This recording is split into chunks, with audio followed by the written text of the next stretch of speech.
Across the U.S., COVID-19 continues to cause thousands of deaths each month and hospitalizes tens of thousands each week.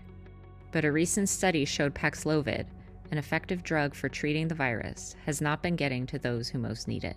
And so people at the highest risk for being hospitalized or dying, they were many times more likely to get really sick from COVID than people who are the healthiest, like 10 times more likely.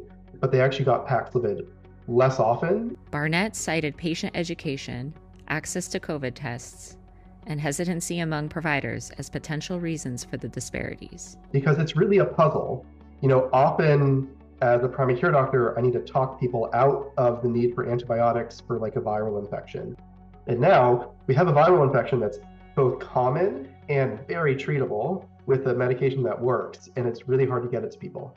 However, the cost of the medication itself is also playing a role.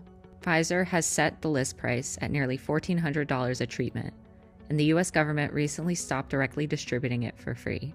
This has made Paxlovid harder to access, not only for patients, but also some pharmacies. Not only is it very expensive for small guys to carry, but the reimbursement rate is also not that great, so it's kind of a catch-22 for small independents.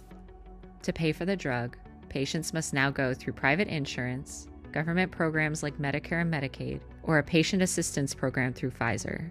However, some doctors and pharmacists, like Kirkus, are seeing patients fall through the cracks. So we have a patient that was diagnosed with COVID, so we did get a Paxlovid prescription and we ran it through, and on that person's insurance it did reject out and say that the prior authorization was needed. The doc and the insurance have to chat, figure out what's going on, give some codes. Can take 3 to 5 business days, and you can't wait for a Paxlovid prescription for 3 to 5 business days. The study estimates more than 16,000 COVID deaths could have been prevented had Paxlovid been properly utilized in 2022. Laura Barchfeld, Associated Press.